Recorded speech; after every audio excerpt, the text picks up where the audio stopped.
The financial wisdom you've accumulated over decades is being undermined by corporate manipulation. Every day you surrender hard-earned savings to unnecessary expenses that prey on your generation's habits.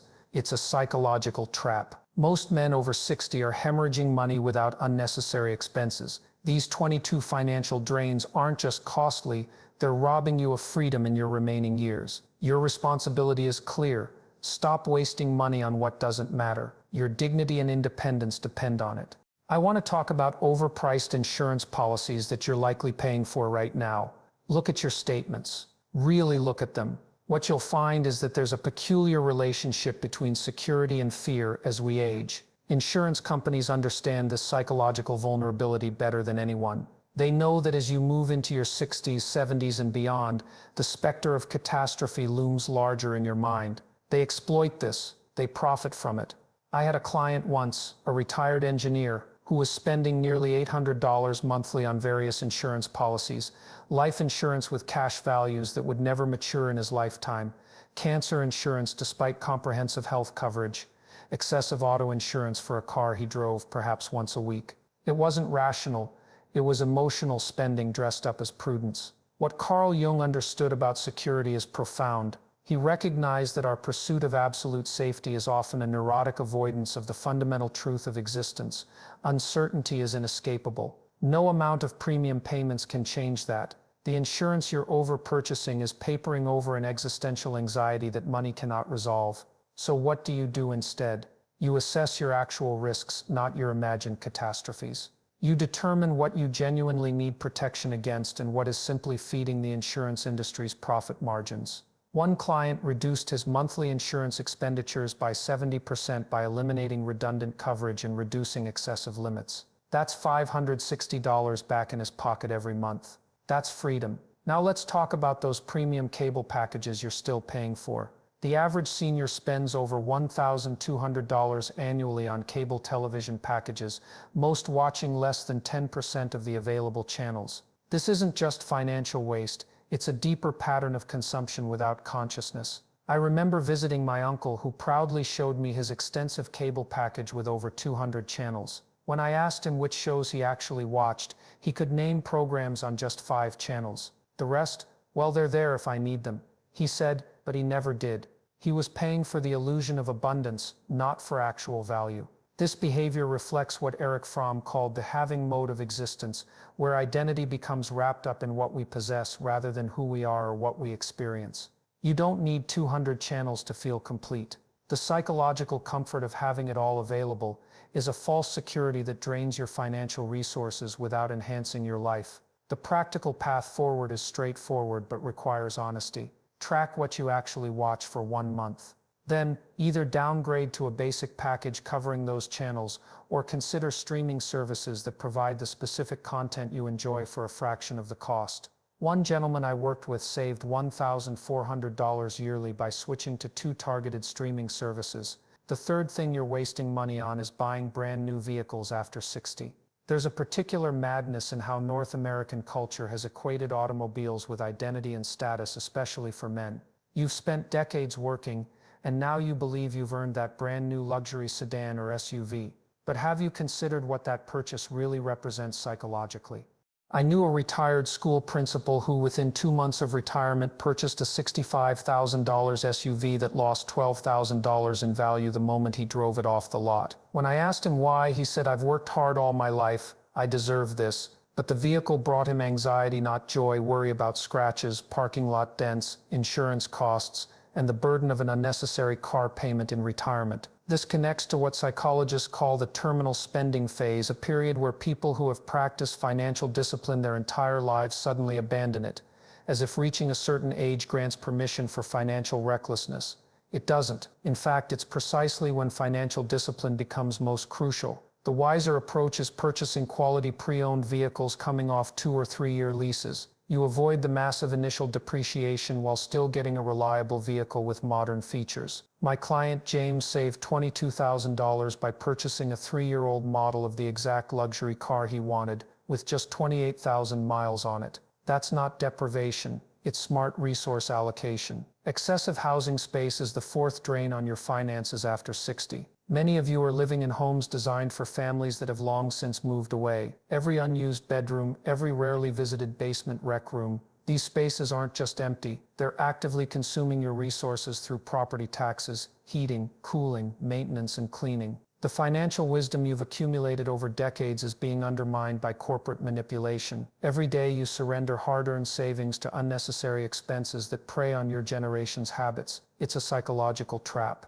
Most men over 60 are hemorrhaging money without unnecessary expenses. These 22 financial drains aren't just costly, they're robbing you of freedom in your remaining years. Your responsibility is clear. Stop wasting money on what doesn't matter. Your dignity and independence depend on it. I want to talk about dining out habitually, a financial behavior that's become normalized but is draining your resources at an alarming rate. The average senior couple spends nearly $3,000 annually on restaurant meals, not special occasions, mind you, but regular, mindless consumption outside the home. This isn't about celebration or connection. It's about convenience masquerading as necessity. I remember meeting with a retired accountant who tracked his expenses meticulously for decades but somehow never noticed he was spending over $400 monthly on casual dining. When we laid out the numbers, he was astonished. "But it's just coffee and breakfast a few times a week, maybe lunch with the guys," he said. Yet those small expenses had compounded into a significant financial hemorrhage. This behavior reflects what Viktor Frankl would identify as an existential vacuum, the absence of meaning being filled with consumption.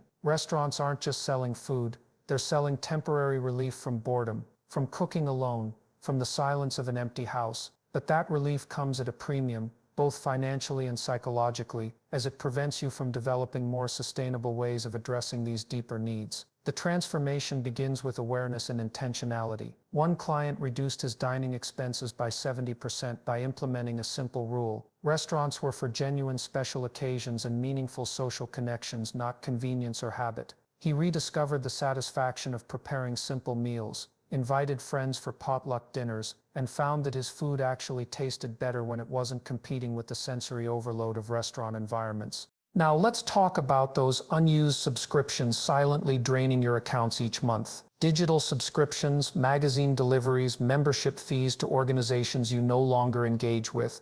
These are the vampiric expenses of modern life, particularly insidious because they operate below your conscious awareness. I worked with a retired professor who, when we audited his expenses, discovered he was paying for 17 different subscriptions, totaling $214 monthly. Streaming services he never watched, professional journals from a career long ended, digital storage for files he'd forgotten existed. "I meant to cancel those," he said repeatedly as we went through the list. But intention without action is meaningless. This pattern speaks to what psychologists call cognitive inertia, the tendency to continue established behaviors without reevaluation, even when circumstances have changed. You initiated these subscriptions during different life phases, when they serve specific purposes. Now they persist like vestigial organs, useless but still consuming resources. The practical solution is ruthlessly simple but requires courage. Conduct a complete subscription audit, list every recurring charge, no matter how small, and honestly assess its current value in your life. One client discovered nearly $2,300 in annual savings by eliminating subscriptions that no longer served him.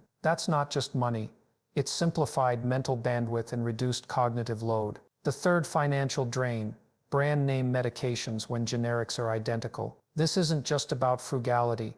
It's about recognizing how pharmaceutical marketing has weaponized your anxiety about health to extract maximum profit from your well-intended desire to take care of yourself. I knew a retired nurse, someone who should have known better given her professional background, who insisted on purchasing only brand-name medications despite stretched retirement finances. When I asked why, she said, "I don't trust the generics." Yet the FDA requires identical active ingredients and effectiveness. Her distrust wasn't based on facts. It was rooted in masterful marketing that had created an artificial association between price and efficacy. This illustrates what behavioral economists call the premium bias, the flawed assumption that higher cost automatically signals higher quality. It's a cognitive distortion that costs seniors billions annually with no corresponding health benefit. You're not getting better medicine, you're paying for advertising campaigns and shareholder dividends. The solution requires intellectual honesty. Talk with your pharmacist, not your doctor. who may be influenced by pharmaceutical representatives about generic alternatives to every prescription. One retired teacher I worked with reduced his monthly medication expenses from $267 to $84 through this single change, with zero impact on his health outcomes. Let's address unnecessary gadget upgrades, the persistent belief that you need the latest technology despite using only the most basic functions. You've been convinced that newer equals better, that obsolescence is built into the timeline of months rather than years or decades. I witnessed a retiree purchase a new $1,100 smartphone when his 3-year-old device worked perfectly for his needs, calling, texting, occasional photos of grandchildren. When I asked what features he needed from the new phone, he couldn't name a single one. "It's just newer," he said. The technology industry had successfully programmed him to feel outdated, even though his usage patterns required nothing more than his existing device provided. This behavior reflects what sociologist Thorstein Veblen identified over a century ago as conspicuous consumption,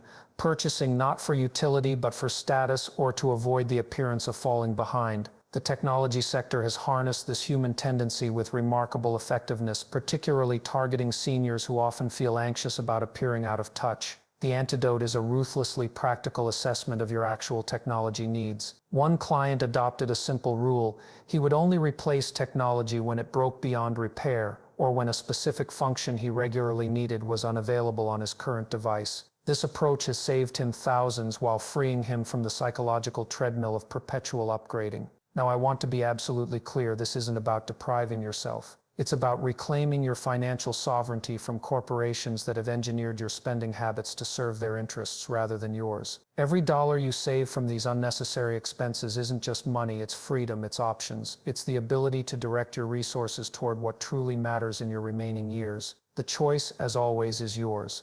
Conscious financial stewardship or continued unconscious spending. There is no neutral position. The financial wisdom you've accumulated over decades is being undermined by corporate manipulation. Every day you surrender hard-earned savings to unnecessary expenses that prey on your generation's habits. It's a psychological trap. Most men over 60 are hemorrhaging money without unnecessary expenses. These 22 financial drains aren't just costly, they're robbing you of freedom in your remaining years. Your responsibility is clear. Stop wasting money on what doesn't matter. Your dignity and independence depend on it. Let's talk about extended warranties, those expensive promises of protection that prey on your fear of uncertainty. The extended warranty industry exists for one reason: it's immensely profitable because most people never use them. You're being sold insurance against problems that statistically won't happen, or if they do, will cost less than the warranty itself. I remember sitting with a retired physician who had meticulously filed away every extended warranty he'd purchased over the previous 5 years. We calculated that he'd spent over $4,200 on these warranties. And how many had he actually used? Not a single one. The items either functioned perfectly or failed outside the covered conditions. He'd been paying for psychological comfort, not actual protection. This behavior connects directly to what psychologists call anticipatory anxiety, the tendency to prepare for imagined future catastrophes. The warranty industry has weaponized this very human tendency. They know that as men age, the fear of being caught unprepared or appearing foolish intensifies. So they sell you not just a warranty but a false sense of control in an uncertain world. The practical path forward is straightforward but requires courage. Decline extended warranties categorically. Instead, set aside the money you would have spent in a dedicated repair fund. One client who adopted this approach saved over $900 annually and had more than enough to cover the single repair he needed during that time. The math is clear, but overcoming the emotional pull requires conscious effort. Now let's discuss impulse travel packages that promise remarkable experiences at special rates that mysteriously expire within 24 hours. These manufactured urgency tactics bypass your rational decision-making, activating what neuroscientists call your limbic response, emotion before reason. I worked with a retired school administrator who in 1 year purchased 3 different vacation packages totaling nearly $8,000 because they were limited time offers. When we examined these purchases, we discovered he could have arranged essentially identical experiences for approximately 40% less had he researched options and booked components separately, without the artificial deadline pressure. This connects to what the philosopher Kierkegaard called the sickness of infinite possibility, the paralysis and poor decision-making that occurs when choices seem overwhelming. Travel marketers exploit this by offering packaged solutions that promise to eliminate complexity, but they charge a premium for this simplification that far exceeds its actual value. The transformation begins with a simple rule: never purchase travel within 72 hours of first seeing an offer, no matter how limited the opportunity claims to be. One client adopted this cooling-off period and found that not only did he save substantially on travel, but the trips he did take were better aligned with his actual interests rather than clever marketing. The third financial drain is excessive gift-giving. The compulsion to purchase expensive presents for adult children, grandchildren, and extended family far beyond what's meaningful or necessary. This isn't generosity, it's a compensation mechanism for deeper emotional needs. I remember a grandfather who was spending over $400 per grandchild for birthdays and Christmas, regardless of his financial situation. When I asked him why, he said, "I want them to know I care." But when we explored further, what he really wanted was their attention, their respect, their time, none of which he could purchase with expensive gifts. In fact, the gifting pattern had created a transactional rather than relational dynamic. This behavior connects to what psychologists call material compensation, using objects to substitute for emotional connections, or to alleviate guilt about perceived relational failures. It's particularly common among men who were career-focused during their children's formative years, and now seek to establish closer bonds through financial means. The solution isn't eliminating gifts but transforming their nature. One client shifted to experience-based gifts that involved his participation: fishing trips, woodworking projects, cooking lessons they attended together. The financial investment was lower, but the relational return was exponentially higher. His family connections deepened in ways that no purchased object could have facilitated. Financial advisor fees are the fourth unnecessary expense, particularly those percentage-based arrangements that silently extract substantial portions of your retirement savings year after year. The industry has convinced you that investing is so complex that you must pay them 1 to 2% annually to manage money that often ends up in passive index funds. I consulted with a retired executive who was paying his financial advisor approximately $22,000 annually, based on a 1.5% fee on his retirement accounts. When we analyzed his portfolio, we discovered that 85% of his investments were in basic index funds that required virtually no active management.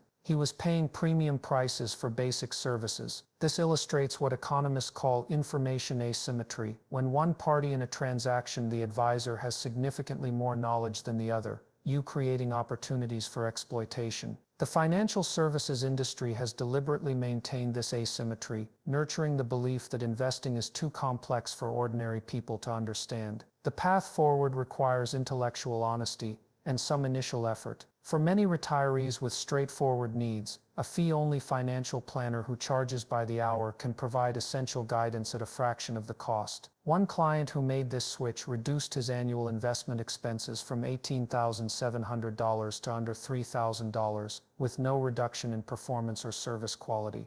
I want to be absolutely clear: what's at stake here isn't just money, it's your autonomy, your dignity, your capacity to direct your resources toward what genuinely matters in your remaining years. Every dollar wasted on these unnecessary expenses is a dollar that can't be invested in meaningful experiences, in helping others, or in creating the legacy you hope to leave. This isn't about frugality for its own sake. It's about aligning your financial resources with your deepest values before it's too late. The financial wisdom you've accumulated over decades is being undermined by corporate manipulation. Every day you surrender hard-earned savings to unnecessary expenses that prey on your generation's habits. It's a psychological trap. Most men over 60 are hemorrhaging money without unnecessary expenses. These 22 financial drains aren't just costly, they're robbing you of freedom in your remaining years. Your responsibility is clear: stop wasting money on what doesn't matter. Your dignity and independence depend on it. Let's confront the status symbols you're still paying for: the memberships to exclusive clubs, the luxury brands, the prestige purchases that served you during your career but now drain resources without providing genuine value. These aren't innocent expenses. They're identity crutches preventing you from developing authentic sources of meaning in this stage of life. I consulted with a retired executive who maintained an $11,000 annual membership to an exclusive country club he visited perhaps once monthly. When I asked why, he said, "It's part of who I am." But when we explored deeper, the truth emerged. He feared losing social status, becoming invisible in retirement. The membership wasn't about golf or dining. It was about maintaining the illusion of relevance in a culture that equates worth with professional position. This behavior connects directly to what the psychologist Erik Erikson identified as the crisis of generativity versus stagnation, the struggle to find meaning beyond career achievements and social positioning. Many men remain stuck in patterns of consumption that once signaled success but now represent a failure to evolve psychologically beyond external markers of value. The transformation begins with a brutally honest inventory of status expenses. One client eliminated over $23,000 in annual cost by asking one simple question about each status purchase: would I still value this if no one else knew I had it? The resulting clarity allowed him to redirect resources toward experiences that generated genuine meaning rather than fleeting prestige. Now let's address collecting without purpose, the acquisition of objects that accumulate value in theory but burden you financially and psychologically in practice. Coins, stamps, antiques, memorabilia, these collections often become financial sinkholes justified as investments but functioning primarily as distractions. I remember a retired postal worker who had invested over $42,000 in a coin collection over 15 years. When we had it professionally appraised, its market value was less than 60% of his investment. The coins sat in safety deposit boxes, incurring annual fees, never seen, never enjoyed, serving no purpose beyond the theoretical possibility of future value. This pattern reflects what philosophers call deferred living, postponing joy and meaning in the present for an imagined future that may never arrive. The collectibles industry exploits this tendency masterfully, selling not just objects but narratives about future value that rarely materialize as promised. The practical solution isn't necessarily abandoning collecting entirely but approaching it consciously. One client transformed his relationship with collecting by establishing strict parameters: a dedicated annual budget representing no more than 2% of his income, display space limited to a single cabinet, and most importantly, only purchasing items that brought him genuine aesthetic or intellectual pleasure regardless of potential value appreciation. The third unnecessary expense is outsourcing what brings fulfillment, paying others to do the very activities that could provide you with purpose, meaning, and the satisfaction of continued competence. Home repairs, yard work, cooking, these aren't just chores to be delegated. They're opportunities for continued engagement with life. I consulted with a retired engineer who was spending over $14,000 annually on services, lawn care, house cleaning, meal delivery, basic home maintenance, despite being physically capable and having ample time. When we explored his motivations, he admitted, "I thought retirement meant not having to do anything I didn't want to do." But this outsourcing had created an existential vacuum that he was filling with television and internet browsing, leading to depression and cognitive decline. This connects to what psychologists call learned helplessness, the gradual surrender of capabilities leading to diminished self-efficacy and increased dependence. Each delegated task represents not just a financial expense, but a missed opportunity for the psychological benefits of meaningful work, flow states, mastery experiences, and the fundamental human need to shape one's environment. The transformation isn't about eliminating all services, but reclaiming those that offer psychological benefits. One client reduced service expenses by 70% by resuming yard work, basic home maintenance, and cooking. The resulting improvements in his physical health, cognitive function, and emotional well-being far outweighed the convenience of outsourcing. I want you to understand something fundamental. The greatest threat to your financial security isn't inflation or market volatility or insufficient savings, though all these matter. The greatest threat is unconscious spending that doesn't align with your deeper values and needs at this stage of life. Every dollar wasted on status collection or unnecessary delegation is a dollar that can't be invested in what brings genuine meaning, relationships, experiences, personal growth, and the legacy you hope to leave. This isn't about deprivation, it's about liberation. It's about freeing yourself from consumption patterns that served you in previous life stages, but now represent psychological anchors, preventing you from evolving. The financial benefits are substantial.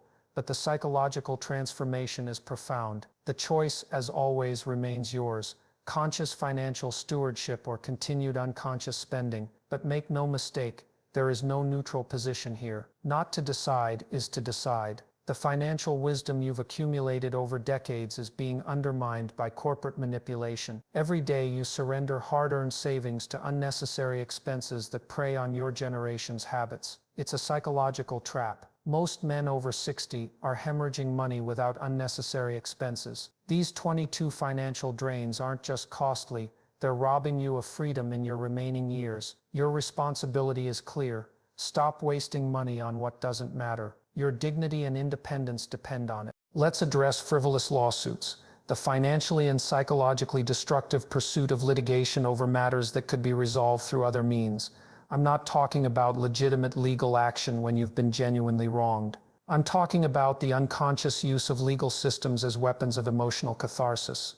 I worked with a retired business owner who had spent over $45,000 pursuing a property line dispute with his neighbor over approximately 6 inches of contested boundary. When I asked him what victory would mean financially, he admitted the land in question was worth perhaps $200. The truth emerged. This wasn't about property, it was about principle, about being right, about not being disrespected. But at what cost? His retirement account diminished, his health compromised by stress, his relationship with his wife strained. This behavior connects to what psychoanalysts call displacement, the redirection of emotional energy from its actual source to a more controllable target. The lawsuit wasn't about 6 inches of land, it was about mortality, diminished influence, unresolved rage finding expression through the proxy of litigation. The practical solution requires emotional honesty. One client established a simple rule: before pursuing any legal action, he would calculate the complete financial and psychological costs of both winning and losing, then determine if the same emotional closure could be achieved through less expensive means. This single shift saved him thousands, while preserving his peace of mind. Now let's confront quick-fix health products, the supplements, devices, and miracle treatments targeting seniors with promises of restored vitality, mental acuity, or freedom from pain. This industry exists at the intersection of hope and fear, exploiting both with remarkable effectiveness. I consulted with a retired teacher who was spending over $420 monthly on various supplements, creams, and devices, none with proven efficacy, many with potentially harmful interactions. When we examined his motivations, he admitted, "I'm afraid of becoming dependent on my children." These weren't health purchases, they were talismans against vulnerability, magical thinking in the guise of wellness. This pattern connects to what anthropologists call sympathetic magic, the belief that consuming or possessing certain objects will transfer their properties to you. The health product industry has weaponized this primitive cognitive tendency, particularly effective with a generation raised to believe in the ever-expanding promises of scientific advancement. The transformation begins with evidence-based health decisions. One client reduced supplement expenses by 85% by consulting with a registered dietitian who recommended just 3 evidence-supported supplements specific to his actual health needs. The financial savings were substantial, but the psychological shift was more significant, from magical thinking to rational health management. The final financial drain: keeping up expenditures. The purchases made not from genuine desire or need, but from the perceived social pressure to maintain appearances. Home renovations to match neighbors' upgrades, new vehicles when others in your social circle purchase them, vacations chosen for social media presentation rather than personal meaning. I remember a retiree who spent $82,000 on kitchen renovations despite rarely cooking and having no genuine interest in culinary activities. When I asked why, he said, "Everyone in the neighborhood is updating their kitchens." He had allowed others' priorities to dictate his financial decisions, surrendering his autonomy to social pressure. This behavior illustrates what sociologists call reference group theory, the tendency to use others as benchmarks for our own choices and status. It's particularly powerful among men who have defined their identity largely through comparative achievement and position throughout their careers. The solution isn't social isolation, but conscious choice. One client developed a practice of asking, before any major purchase, "Would I want this if no one else knew I had it?" This simple question revealed that approximately 40% of his planned discretionary spending was motivated by external validation rather than intrinsic value. I want to be absolutely clear about what's at stake here. This isn't about saving money for its own sake. This is about reclaiming the resources, financial and psychological, that you need for a meaningful final chapter. Every dollar wasted on litigation, unproven health products, or social positioning is a dollar that can't be invested in experiences that bring genuine joy, in helping others, in creating the legacy you hope to leave. What you're facing isn't just financial, it's existential. The unconscious spending patterns that served you in earlier life stages have become traps in this final stage. Breaking free requires courage, honesty, and the willingness to define value on your own terms rather than accepting the definitions marketed to you. The freedom waiting on the other side, financial and psychological, is worth the effort. But the choice, as always, remains yours. Choose wisely. Your remaining time deserves nothing less. The financial wisdom you've accumulated over decades is being undermined by corporate manipulation. Every day you surrender hard-earned savings to unnecessary expenses that prey on your generation's habits. It's a psychological trap. Most men over 60 are hemorrhaging money without unnecessary expenses.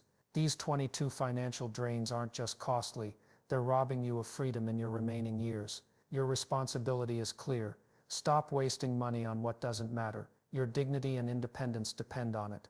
The battle for your financial sovereignty isn't merely economic, it's existential. Every dollar wasted represents not just monetary loss but diminished freedom in your remaining years. The chaos of unconscious spending leads inevitably to dependence, limitation, and the quiet desperation of opportunities forever lost. But the opposite path, intentional stewardship, creates order, possibility, and the profound dignity that comes from living according to your highest values rather than marketed desires. Your time on this earth is finite. The quality of that time depends largely on whether your resources flow toward what truly matters or are squandered on the altar of corporate profit margins. The choice between these paths isn't theoretical, it's manifesting in your bank statements right now. What story are those numbers telling? Are they funding your authentic purpose or someone else's quarterly earnings? The answer will determine not just your financial future but the meaning of your final chapter. Make it count.